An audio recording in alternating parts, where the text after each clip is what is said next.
the Center Court MBA Festival. My name is Jeff Schmitt, Senior Writer with Poets and Quants. And today we are going to be taking a deep dive into the MBA program at the University of California, Berkeley Haas School of Business, one of the most selective MBA programs, and also one of Poets and Quants' 10 business schools to watch for 2022. Today I have with me Peter Johnson, Assistant Dean, full-time MBA in admissions. Hello, Peter. Hello, Jeff. Nice to see you. Nice to see you. Let's start off a little bit about the Haas School of Business here. First of all, talk to me about the MBA curriculum. Talk to a little bit about what it involved, how it might be a little bit different, and also some of the changes that you've made in the recent years. Okay, thanks for that. So first of all, I think we've organized the curriculum at Berkeley Haas to provide a great deal of flexibility for individual students to tailor the learning experience to their particular personal and professional interests. And so similar to many leading MBA programs, we have a core curriculum of required subjects for all of our students. Most of those core courses take place in the first and second semesters. So by the second semester, students are already taking some elective courses, and the entire second year consists of electives that are chosen by each individual student, depending on which areas they want to lean into a little more deeply. So some of the changes we've made recently, actually, this year we've launched 3 new core courses that are required of all students that I think are going to really enhance the curriculum. So we added those courses after basically an 18-month review period in which a faculty committee talked to students, they talked to recruiters that hire students at Haas, they talked to alumni, and they gathered all this information together to look at areas that they felt we should lean into a little more in the core curriculum. And what came out of that was 3 specific new core courses. One of them being communicating with data. A second one is business communication in diverse work environments. And the third is a required course in data analytics. So all of these topics have been addressed in the elective curriculum, but based on the feedback that our committee had, they felt that it was important for all of our students to have a grounding in these areas. And of course, we still have other electives that go more deeply into those topics. So I think those are some of the things that have changed the core curriculum. But again, we've tried to maintain the principle that we want students to have as much flexibility as they can, because every one of our students has their own unique professional goals, and we want to make it possible for them to leverage all of the assets of both the Haas School, but also the greater Berkeley community in preparing for those professional goals of the future. Thank you, Peter. One of the things is that every business school has some unique differentiators. One of the things that Berkeley is the 4 defining principles. Talk to me about what makes Haas such a unique and valuable experience for MBAs. That's a really good question, Jeff, and I could give probably 20 different answers. But it might surprise you that I'll focus on a couple of basics that I think are really key to the way in which our experience is differentiated from other schools. The first of those is the fact that we're part of UC Berkeley, which is the #1 public research university in the world. And often business schools are a little bit separate from the rest of the institutions that they're affiliated with. And we have exactly the opposite model. We have very close ties to a lot of the other world-class graduate programs at Berkeley, and we work very hard to make sure that our students have access to leverage the strengths of those other departments, as well as what we offer within the Haas School.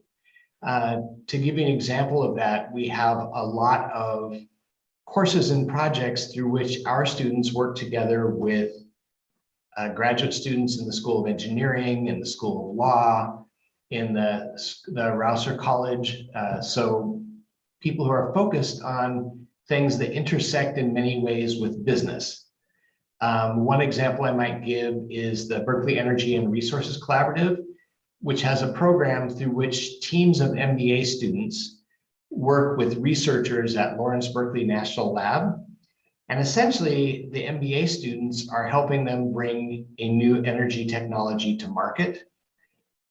We have all kinds of opportunities like that that are pretty unique and are based on the institution that we are part of. The second thing I mentioned, our location in the San Francisco Bay Area. Yes, it's a nice place to live, and people are drawn to California. But the reason I think it's a distinguishing feature is really that we're located where many of the most innovative and disruptive businesses in the country are headquartered. There's a lot going on in the business ecosystem here, and being in the center of it gives us the opportunity to cultivate close relationships with those organizations and their leaders, which leads to leadership of many of those companies coming to speak to classes, networking with our students, and of course, those organizations provide internships that attract our students. And I think one of the ways that you see this is in the last 10 years, a number of prominent business schools from other parts of the world have opened branch campuses here. And it's precisely because they're trying to take advantage of some of those same assets that we have just by virtue of being here in the San Francisco Bay Area. And we try to leverage those things in our curriculum as well. And one of the things that you'll see is a lot of elective courses that are really driven by the Bay Area innovation ecosystem. So you can look at kind of unique elective courses that we have in things like managing emerging technologies or tech in the city, which is a very popular elective. We have the ability to have those courses. We have lots of guest speakers right on our doorstep, and we have the push of that innovation ecosystem that really flavors everything that happens in the hospital. Thank you very much. Let's talk a little bit about the types of resources that you offer. Hands-on experience is very important to MBAs. Talk to me a little bit about, you've touched on a little bit, but talk to me a little bit about, the type of experiential learning that you offer and the various types of both teaching and learning methodology you offer. And again, how that really deepens the MBA experience for your students. Okay, that's a great question. Well, one of the answers I would give is that Berkeley Haas is designed to provide very much an applied learning experience. So even in our core courses, almost all the core courses include both team projects and individual work. Many of them have applied projects. And one of the degree requirements for all students coming through the full-time MBA program is they take at least one of our courses, which is designated as an applied innovation elective. So those span a variety of different industries and discipline areas, but the basic common thread in the applied innovation courses is that they're team-based projects that are completed for an external company or organization, and they're all what you might call a live fire project. So the teams are actually working on real projects for real clients and have deliverables as part of that. And it's one of the ways in which we ensure that students are not just learning theory, but are also learning how to apply that theory in a real world setting. And that's long been one of the, I would say, one of the key differentiators of our program, although I think many of our business school peers are doing some of these things as well. But some of the great programs that we have in the applied innovation category, I mentioned Clean Tech to Market. Another one is International Business Development, which are all projects for international organizations and companies. We have a program called Social Sector Solutions, or S-Cube for short. And Social Sector Solutions is a partnership with McKinsey & Company. And through that program, we have teams that are working on projects for social impact organizations. And each of those teams is coached by a person from McKinsey & Company who works in their social sector practice. So those are just a couple of examples of things that we have that students can participate in. We also have applied innovation courses in everything from real estate to sustainability. Thank you very much. Talk to us a little bit about the types of concentrations that Haas offers, and more importantly, the types of support that you offer both academically and career-wise to really position students to achieve their goals in business. Okay, wow, that's a broad question. I mean, I could spend an entire hour talking about what we do in career management, but for the moment, given my role, I'll focus on what we're doing in academics. Okay. So, as I mentioned earlier, our program is structured to enable students to really go deep into their particular area of interest professionally. And aside from the flexibility of the program, we try to provide guidance for students who are going to particular areas, as well as opportunities to signal to a potential employer that they have a specific area of expertise. So within the MBA program, we offer graduate certificates in areas ranging from business analytics, which has been very popular, to real estate. We have 13 areas of emphasis that students are able to follow. And those are really basically roadmaps to help students understand, okay, if I'm pursuing a career in finance, here are the course options, and here are things that I might consider in terms of preparing myself for this career, which includes both courses that they might take as electives, but also experiences they would participate in, such as one of the multi-school finance competitions and so on. Those run the gamut, and I'm not going to go through and list all 13, but those include finance, consulting and strategy, real estate, marketing, sustainability, you name it. Typically, the guidance for that is provided in two ways. It's provided both through individual faculty. It's provided through our centers, which are essentially faculty groupings here at Haas that are focused on specific topics. And finally, through the academic advisors in the MBA program office, who are available to meet with students before each semester begins to plan out their course schedule and talk about what their options are for delving into a specific area. So I think we provide pretty strong support. And then our team works very closely with the career management group, which has different aspects ranging from sort of career coaching to corporate relations. We have people in our career management group that specialize in specific industries. So they're basically account managers who work with the recruiters in their assigned area that come to campus. So they have everything from alumni-led sessions of people in an industry, let's say finance, who serve as mentors and advise our students who are pursuing careers in those fields. So I think the variety and amount of things that we offer to help prepare students is pretty broad. So we go to great effort to make sure that we've helped lay out a path for students to get to the career goal that they're seeking. Thank you, Peter.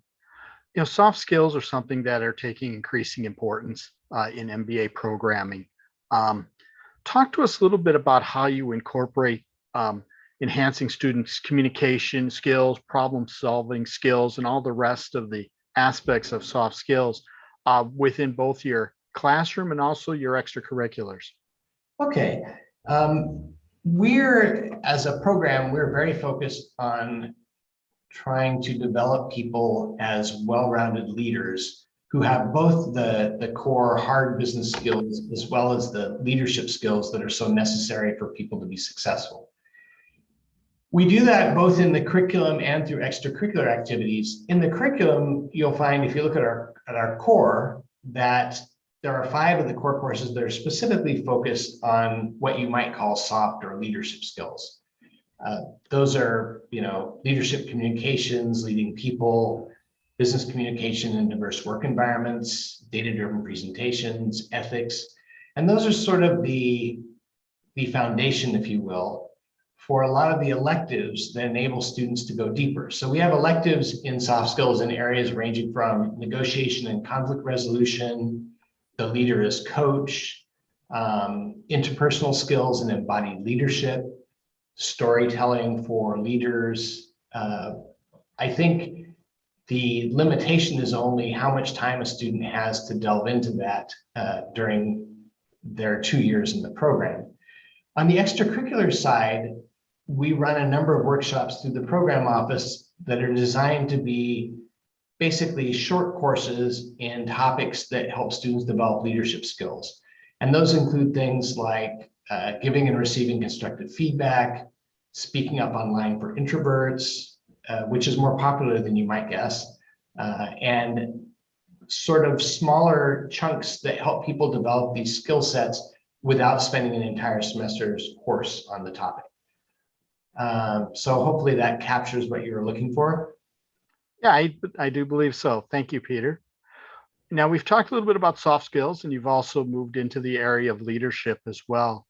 Let's talk about intercultural communication and diversity. You know, the ability for Haas students to really step inside another person's shoes and really experience and look at the world from different angles.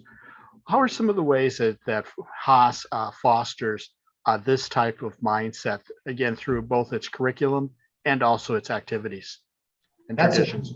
That's a really timely question, Jeff, because we actually just finished the first instance of the new core course that I mentioned earlier, Business Communication in Diverse Work Environments, which I believe is the first core course at any business school that specifically addresses diversity, equity, and inclusion. You know, as business organizations become more diverse and more global, it's really critical for people who are going to be in leadership roles to understand how to lead inclusive organizations. And our faculty decided to plant the flag and say, this is important enough that we need to have an introduction to this in the first year to help students begin to develop those leadership skills and their understanding of how to lead inclusive organizations. Obviously, one core course is not going to magically teach people how to do it. This is really the portal to help students get a foundation and then move on to explore some of the elective courses that we offer around these topics. Some of them are things like applied skills for leading diversity, equity, and inclusion, the opportunity for students to take part in our student-led initiatives like the Race Inclusion Initiative or the Gender Equity Initiative, through which students do research on how to lead inclusive organizations.